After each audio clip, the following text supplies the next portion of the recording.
Turn off an e-reader and the page stays. No power, no backlight.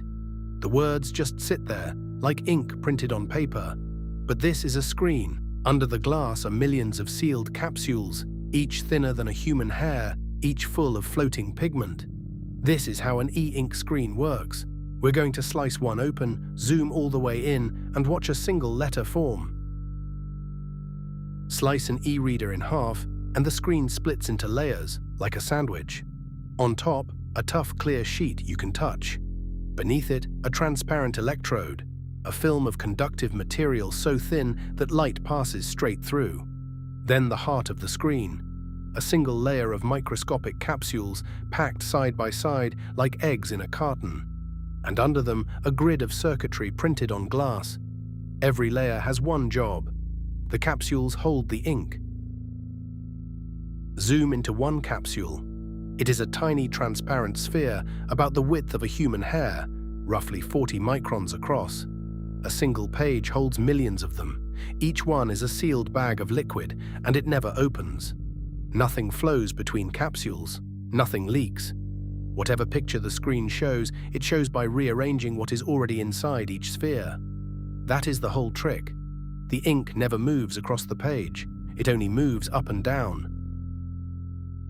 Inside the liquid float two kinds of particles.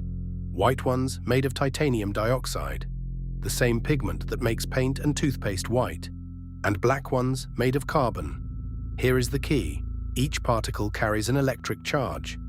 The white particles are charged one way, the black particles the other. Opposite charges.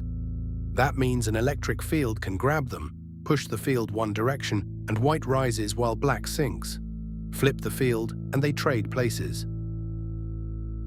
The particles do not float in water. They float in a clear, thick oil. The thickness matters. In a thin liquid, the particles would drift, settle, and smear the image over time. In this oil, they barely move on their own. Gravity is too weak to drag them down. Bumps and shakes are too gentle to stir them. The particles sit exactly where they were put, held by the drag of the fluid, waiting for the next command. Now look under the capsules. Printed on the glass is a grid of microscopic switches, thin film transistors, TFT for short. There is one switch for every pixel. Each switch connects its own little electrode pad to a voltage line, like a faucet connecting a pipe to one sprinkler head.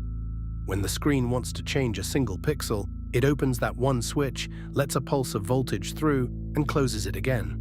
Millions of pixels. Millions of private faucets. Watch one pixel turn black. Its switch opens, and the electrode pad beneath the capsule goes positive. The black particles carry a positive charge too, so they are pushed away, upward, toward the surface. The white particles, charged negative, are pulled down toward the pad. In a fraction of a second, the capsule flips, black on top, white buried below. Your eye sees a black dot. Reverse the voltage, and the dot turns white.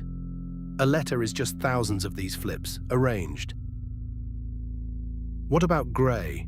There is no gray ink inside. Gray is a half-finished move. The screen applies a shorter or weaker pulse, and the particles stop part way. Some white near the surface, some black right beside it, mixed like salt and pepper. From reading distance, the blend looks gray.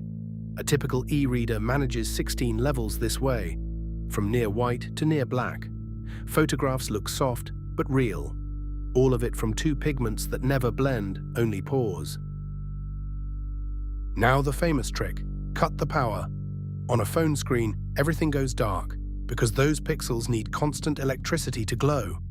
Here, nothing happens. The particles are already where they were pushed, parked in thick oil, held by weak forces against the capsule walls.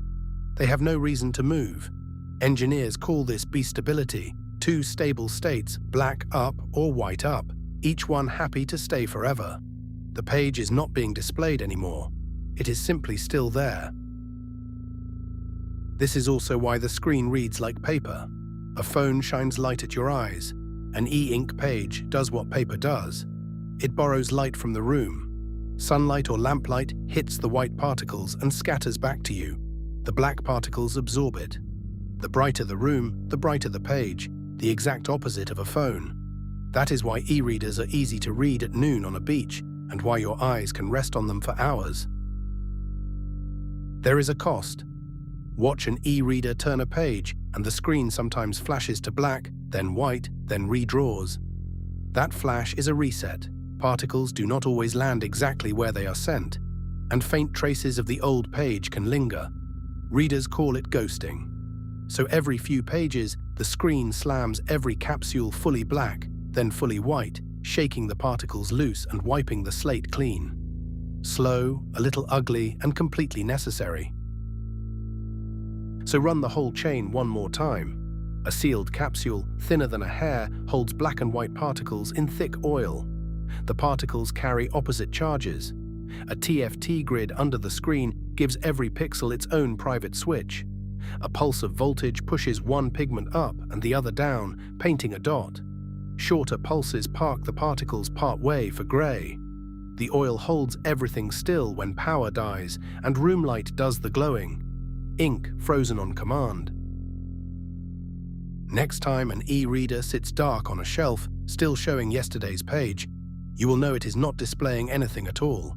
It is millions of microscopic spheres, each holding its last instruction, black side up or white side up, waiting in oil.